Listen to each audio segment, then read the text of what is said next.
All right, so thank you for saying yes to this interview, Lance, the man behind Pundesal. So I hope, actually, personally, I'm going to enjoy this because for a person who loves puns and then Mm-mm. meeting Pundesal, perfect match.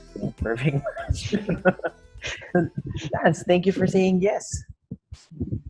Thank you. Thank you then, Justin, for inviting me sa program. I mean, how are you? How are you these days? Okay, so far okay naman. Since I have my full-time work pa rin. So right now work from home kami na set up. So it's an ad agency. So pero very ano na siya, very routine na nga. But I still keep myself busy pa rin. Syempre parang aside from the the day job sa ad agency, para kailangan maganap ka rin ng iba't ibang mapagkakalibangan, and it can be yung business yung sa pandesal, pero parang iisipin mo rin na it's not really parang the perfect time to alam mo yun, to market yourself, lalo na sticker brand ka and it's non-essential.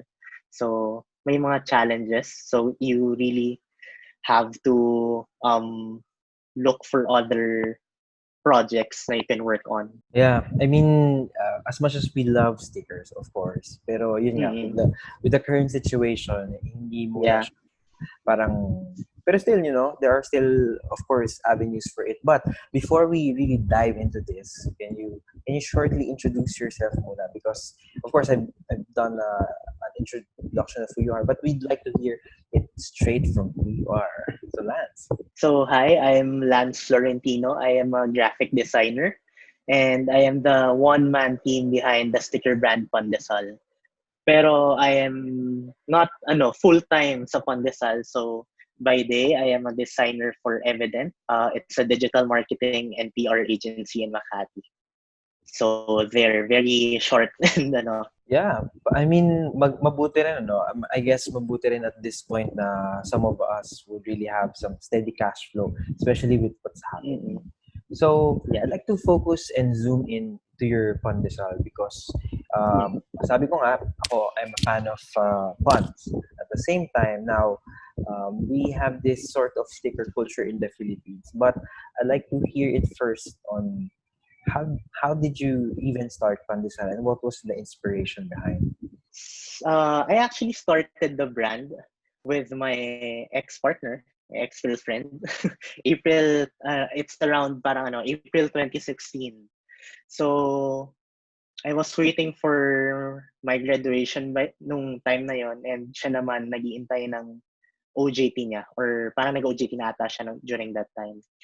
The idea of parang working corporate full-time, hindi siya ganoon ka-appealing for us, lalo na for me kasi ako yung mag-work na. Ako yung mas mauna mag-work. So, we thought of creating a platform or a long-term project, no? Where we can parang play around with our ideas while having our day jobs.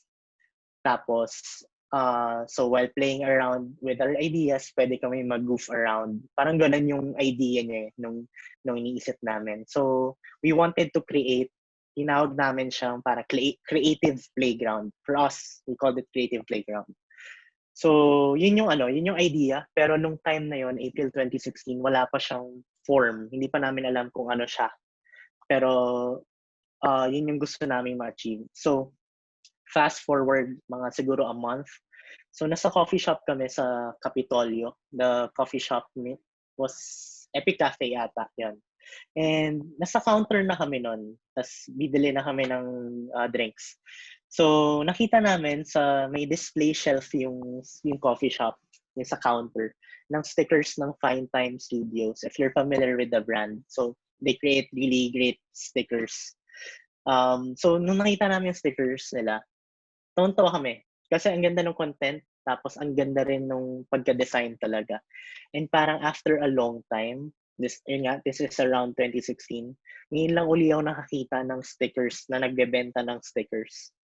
Alam mo yun, sobrang appealing niya na nakapack siya, tas ang daming iba't ibang stickers. So bumili kami ng 2 sticker packs ng Fine Time Studios no. Tas bumalik kami sa upuan namin with our drinks. Tapos parang ito na yung medyo light bulb moment for us na baka ito yung pwede nating gawing creative playground, itong stickers.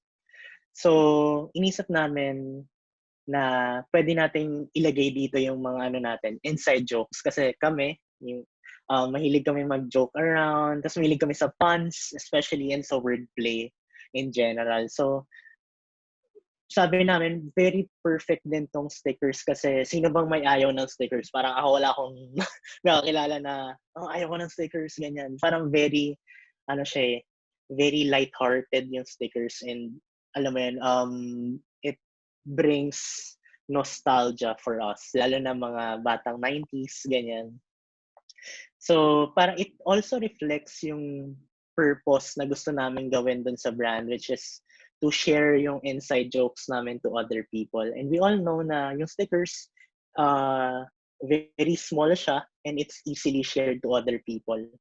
So, parang feel namin perfect match siya dun sa goal nung gusto namin gawin. And also, very affordable siya. So, lahat kayang bumili ng stickers. And na na-realize ko na, di ba kunyari sa mga cons, sa mga sticker cons, ganyan, mga bazaars, pop-ups, usually yung mga tao, kunyari, bibili ng sticker, pipicturean nila yung table setup mo kasi sisend nila sa friends nila, sa mga messenger chat nila, sa groups. Tapos, yung friends nila, bibilugan yung mga design na gusto.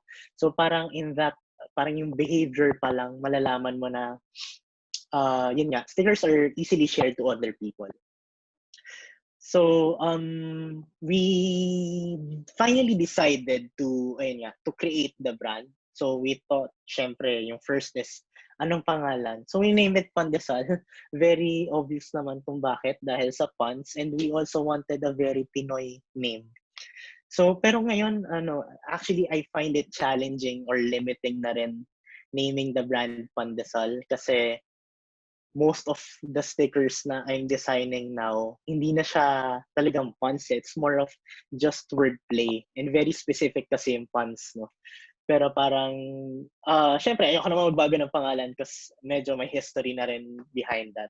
So, I also added parang a very Pinoy touch dun sa name, which is yung The Original. So, usually, parang na-inspire ako dito dun sa mga makikita mong names ng mga buko pie vendors. Lahat sila, they claim to be the original. So parang medyo homage siya to these businesses na yung names na ganun. So very Pinoy talaga. Yung ganun yung gusto kong gawin. So hindi muna kami nagbenta nung nag-design kami ng stickers namin. Parang five stickers siya for our first set.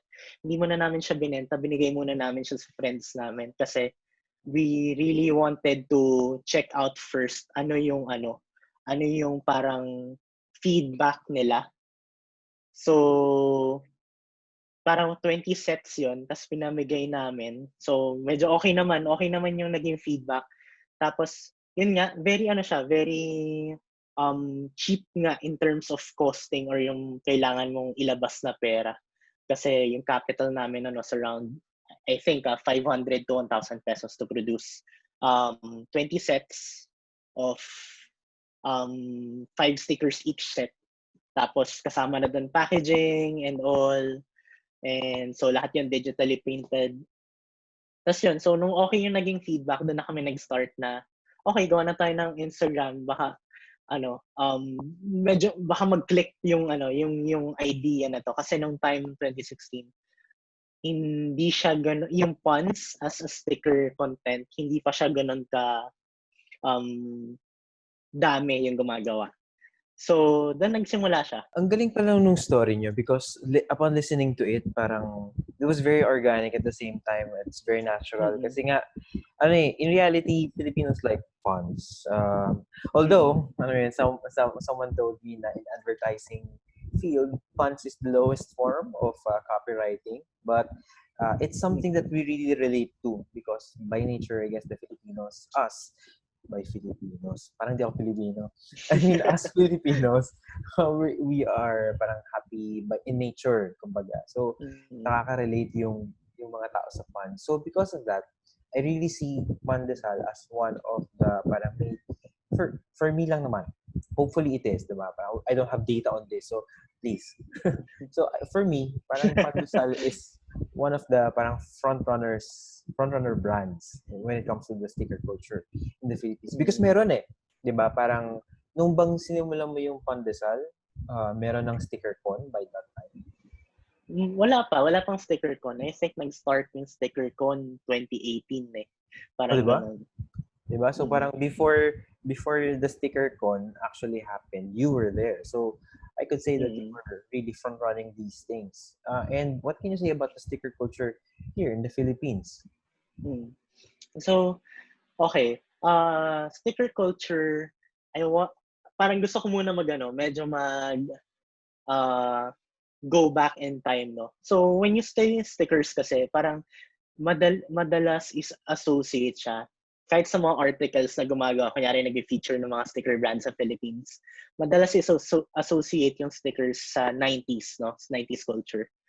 So, pero I think it's beyond that eh. I believe na parang tayong lahat, regardless of, siguro, syempre, malaking ano pa rin ng 80s, 90s, ganyan.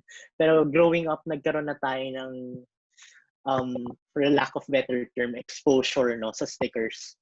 Sa mga bubble gum pa lang, di ba? May mga libreng stickers na yan when you buy bubble gum sa mga sari-sari store, ganyan. And I remember sa mga Tiangge, sa mga night markets, siguro early 2000s to. Pag mga kunyari after magsimba, may mga night market sa labas, may mga Tiangge sa labas. Ang dami nagbebenta ng stickers for some reason. So these are regular vendors na nagbebenta ng sari-saring paninda lang. Pero may mga laruan, pero biglang magugulat kami stickers.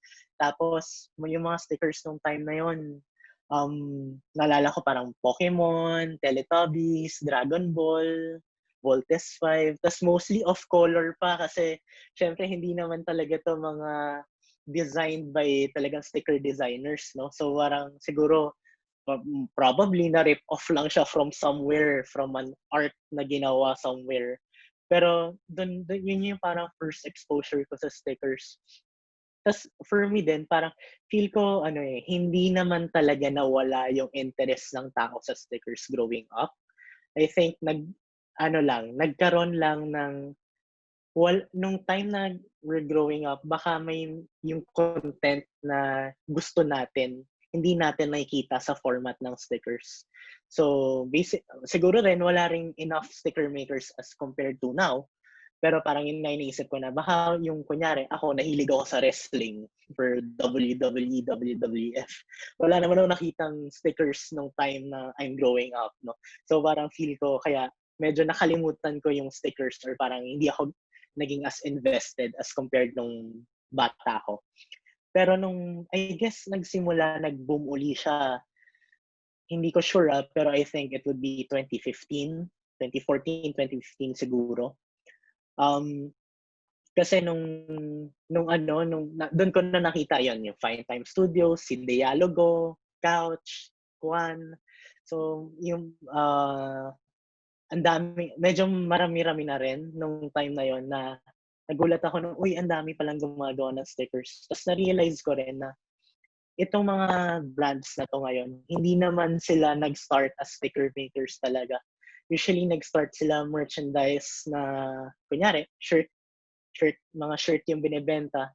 And alam naman natin na ang hirap magbenta ng shirt kasi inventory yon, ang daming sizes, ang daming colors, ganyan. Tapos in terms of yung ilalabas ng capital, it's quite high din, no?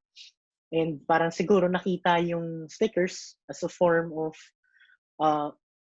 another medium to where they can create their design or their art.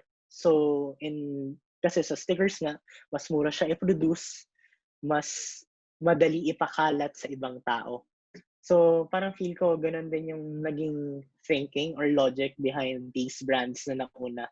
Na I believe yung first few products nila hindi talaga stickers. It might be art prints, yun nga, shirt designs. Isipin mo sa art prints, pag bumili ka ng art print, kailangan mo pang maghanap ng frame or kailangan maghanap ka ng paglalagyan mo ng art print. Pero for stickers kasi very siya kahit bili ka ng sticker kahit saan pwede mo idikit, di ba? So, I think ito rin yung parang reason behind kung bakit patuloy na lumalaki yung community. Kasi it's very easy to produce and it's a really fun medium to play around. Kasi ang dami yung mga paglalaroan sa stickers, sa shapes pa lang, sa size, sa content, sa design, ang daming mapaglalaroan.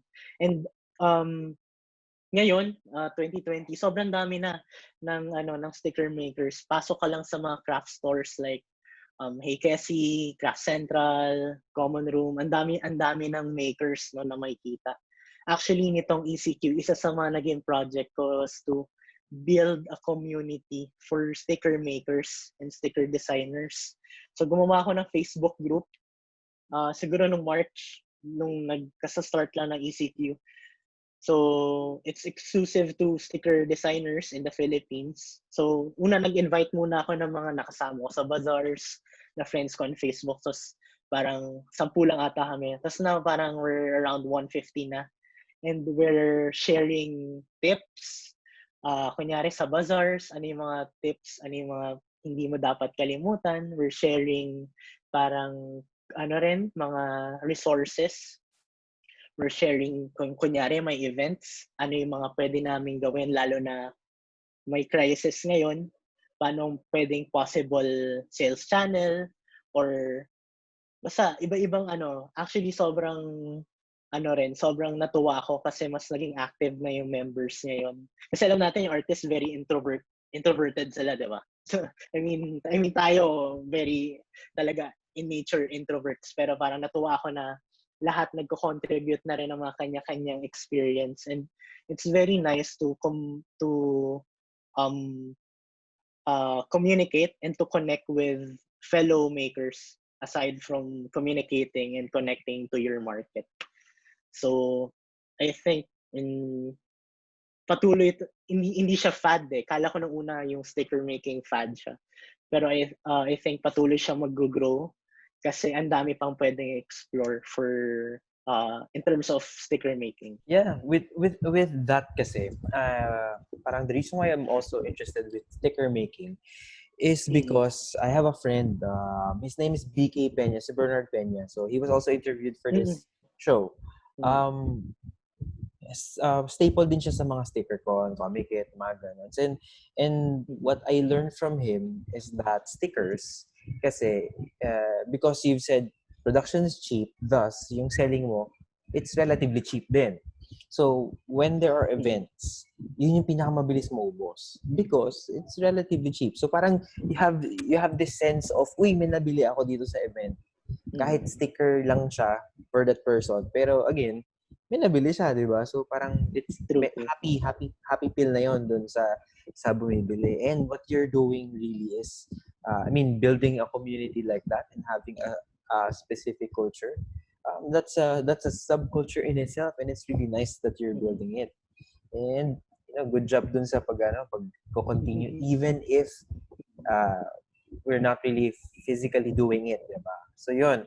Yeah. And I don't want to take much of your time, Lance, because I think, of course, sabi mo full-time work, so you still have time. My last question would be for the viewers out there who are still thinking, kasi I think there are still room naman for sticker culture. Not even, kahit hindi naman sa Manila eh. I really believe pwede pa siyang mag-grow even in Visayas and Mindanao. So, can you give us 3 solid tips on how to create great stickers? Okay, the tips na I'll be sharing, it would not really tackle how to create good-looking stickers. Para sa akin, parang it would talk about parang creating effective stickers or stickers that would reflect your brand or you as an artist. So first tip siguro in creating good stickers or good sticker set would be your stickers should always reflect your brand's voice. So it may sound very technical, pero okay, if you kailangan una mo muna ma-identify is ano yung voice ng brand mo, or if you don't consider yourself as a brand, ano yung voice mo as an artist. So usually yung voice kasi, yung brand voice, ito yung parang personality ng brand niya na it should be consistent and it shouldn't be changing, no. Tapos this is very important to keep in mind kasi it creates harmony in the designs or in the content na you'll be putting out. So in Pandesal's case, the brand voice would be very, for example lang, Pinoy, witty, and relatable. So every time na we release content or new stickers, kailangan mag-tick siya dun sa boxes na yun na Pinoy, witty, relatable. Bakit ko ginagawa to? Para sa akin, good practice siya kasi habang patuloy mo siyang ginagawa na you always make sure na your stickers reflect your brand's voice, mas nagiging buo yung work mo eh. And kunyari, parang yung goal kasi is to, once na makita ng ibang tao yung sticker mo without any logo to it or without any name attached to it, parang alam mo na, uy, Pundesal sticker to, uy, Fine Time Studio sticker to, uy, couch sticker to.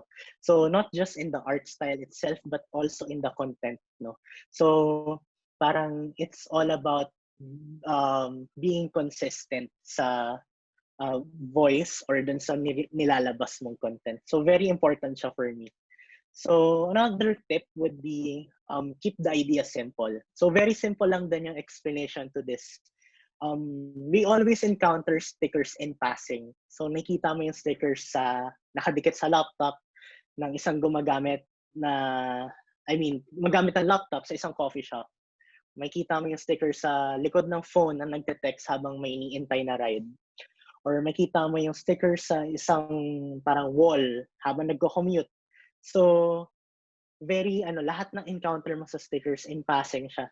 So the idea is dapat makuha mo kagad yung attention nung tao na mapapalingon man, na hindi maging too complicated yung content ng sticker. Kasi the simpler, the better.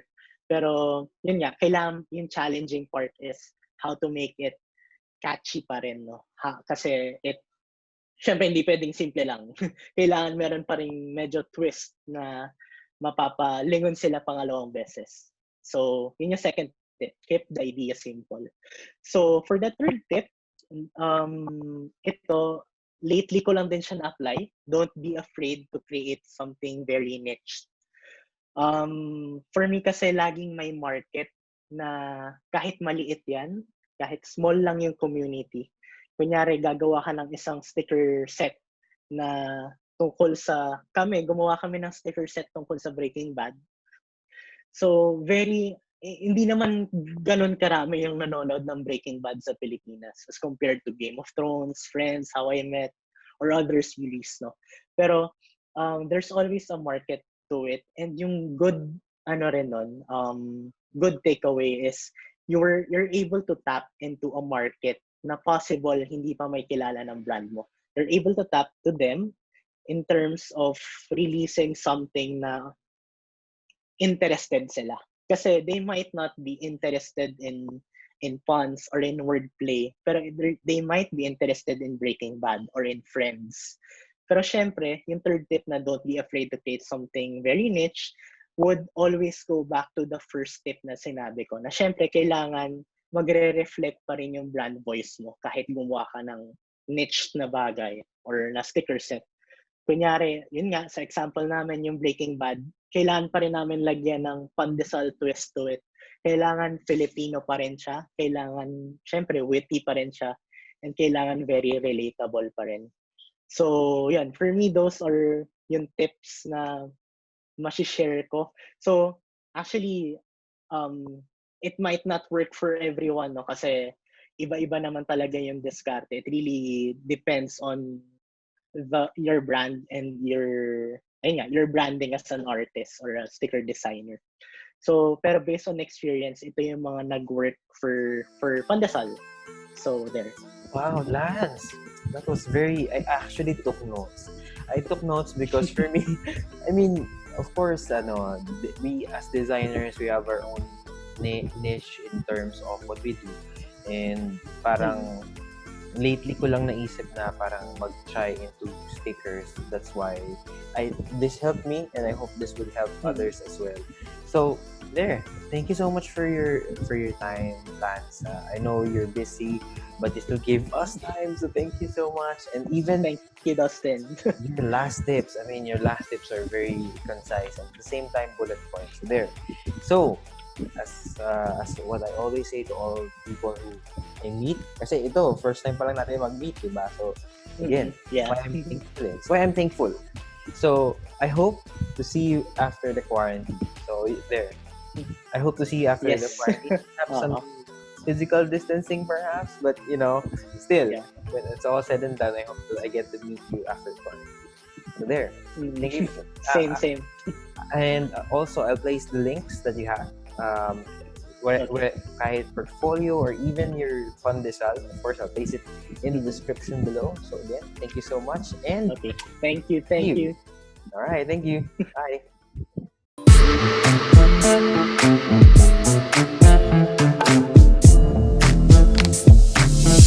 Hey, thanks for tuning here at SAW.DESIGN PH, and we hope you enjoyed this episode of Social Distancing Design Engineers. Our goal is telling Filipino graphic design stories. If you'd like more content like this, how about clicking the subscribe button here? I think it's here, so you get more video resources about graphic design. And we're expecting to see you watching again here at SAW.DESIGN PH.